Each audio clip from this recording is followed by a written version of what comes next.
Oh damn.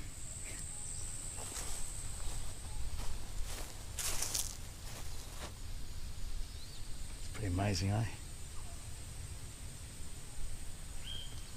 It's quiet up here too, peaceful. Just little birds.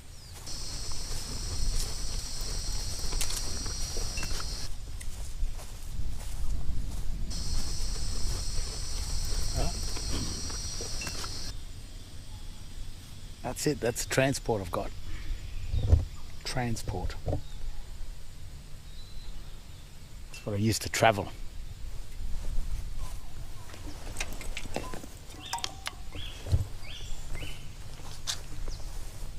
I've been filed with the court. That means the one machine on the 5th month, 2018.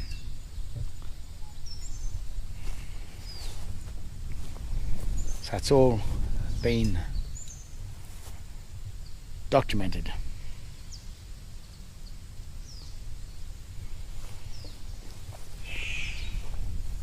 There's no license.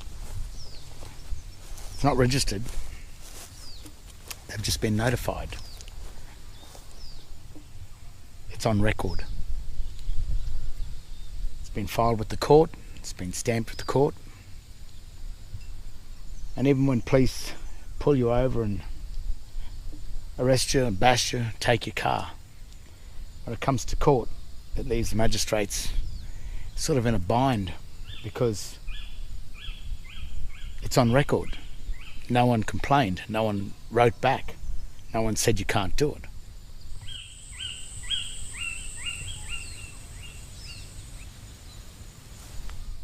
So the charges that the police create don't go anywhere. They have to remain with the police. The police created the charge. So therefore, if they can't pass that charge on, conferring the debt onto some unsuspecting idiot or lunatic, then they have to do it themselves because they are the first lunatics, the first idiots. They're the ones that created the charge and didn't know what they were doing.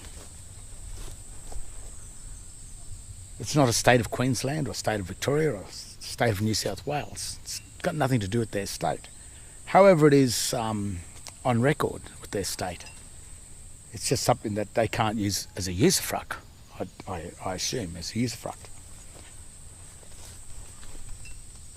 And I'm not on record because I don't hold the state birth certificate, which is the surname and the born date. I hold the Christian name only, the registration date, and when you give that, you get another birth certificate, which is in Queensland, it's called the certificate of birth.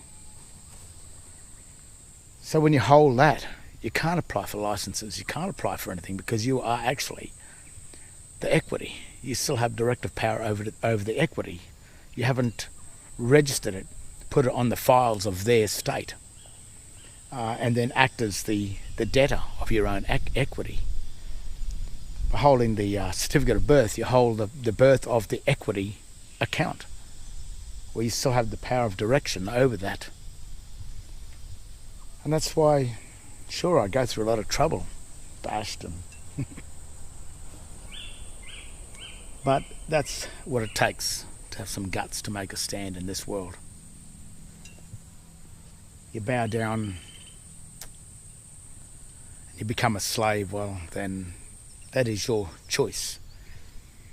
But the choice of getting out of being a slave takes a lot of knowledge, a lot of research, but it's something that you have to either do, or if you don't do and you remain a slave or a state citizen, then you've just got to abide by the rules of the state and always, well, plead guilty, as I do if I'm forced to act as a debtor. But there are rules, there's compensation, so if they want to force you to become a debtor, you have the right to notify them of the compensation that you'd like. But if you blindly go ahead and accept their paperwork, their documents, their legal titles, then, you know, you've only really got yourself to blame. You didn't do the work, you didn't read your Bible, So you become, in their eyes, the sinners, and the sinners have to be punished or controlled.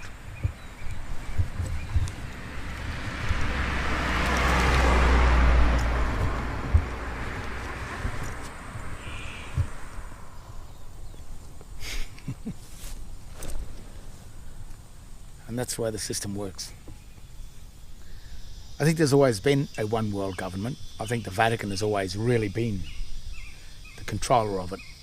It sort of allows governments to administer their own affairs to a degree. But the whole thing really boils down to a Christian Judea type system. One trust. It's a biblical trust.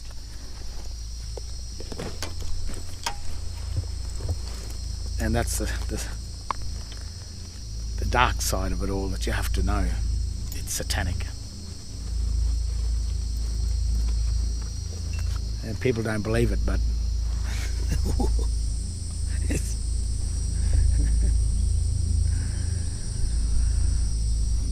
a crazy system.